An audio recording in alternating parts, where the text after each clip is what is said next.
For a country, having one aircraft carrier is pretty cool, but having two aircraft carriers is even cooler. And now imagine having a three-carrier battle group. That's the stuff of legends, right? Any country that has three or more aircraft carriers can easily be called a dominant naval force. And right now, there is only one so-called dominant naval force, and that's the United States of America. It has 11 aircraft carriers. Every other country that has aircraft carriers has one or two of them. India is all set to have a third aircraft carrier very soon. And if you thought that was a great achievement, here's more. They are going to be manufactured fully in India.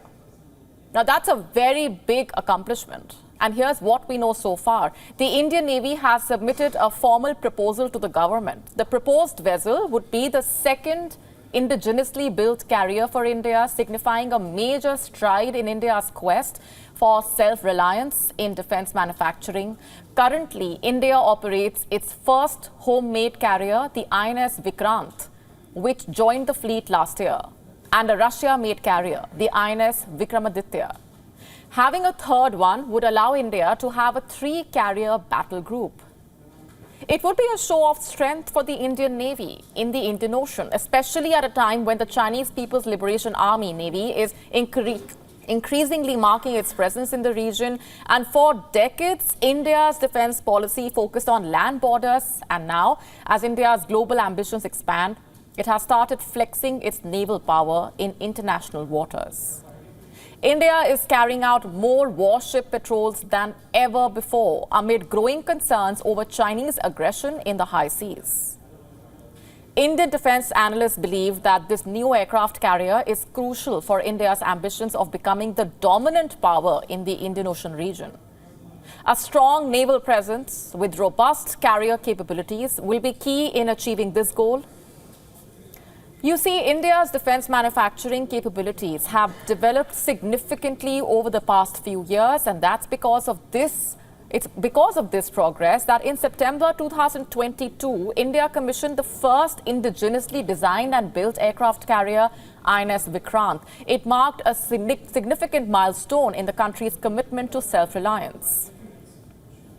The proposed carrier is expected to be similar to the INS Vikrant in its core design.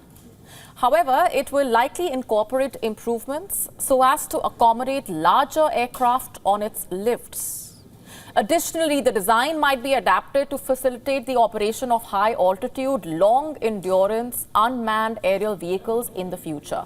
All that's waiting is the government's decision on the proposal. And if approved, this project would represent a substantial investment in boosting India's naval power. It will help India protect its 7,500-kilometer coastline and operate hundreds of kilometers away from its shores in the high seas. This would make India a truly blue water navy. Considering the fact that over 90% of India's trade by volume is seaborne, the Indian Navy needs to assert itself in the Indian Ocean. After all, India's strategic interests depend on several countries dotting these shipping lanes, be it Straits of Malacca, Hormuz, Bab el-Mandeb, or South China Sea. India recognizes the need to beef up the Indian Navy with more warships. But it's not just about strategic interests, you see. We cannot overstate the doctrinal significance of aircraft carriers to India or to any major naval force. The absence of an aircraft carrier with its range and depth of combat capabilities could potentially force a fleet commander to alter battle plans into a defensive mode. Sure, nuclear-powered submarines with their long-range ballistic missiles are important assets for the Navy, but aircraft carriers, well, they are used for power projection. Take the example of U.S. supercarrier IS Gerald R. Ford. The U.S. rushed its mega warship to the Mediterranean Sea to help Israel amid its war. It is no wonder that the former U.S. Secretary of State called an aircraft carrier 100,000 tons of diplomacy. And this is also why the Indian Navy has been advocating for 3 aircraft carriers to maintain presence on both the east and West Coast.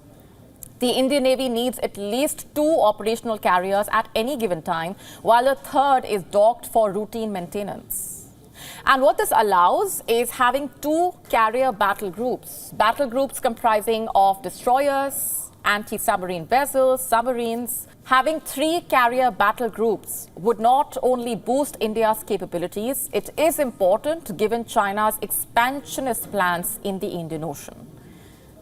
The faster India's carrier fleet is bolstered, the closer India gets to becoming a strong naval force that is recognized as a global power.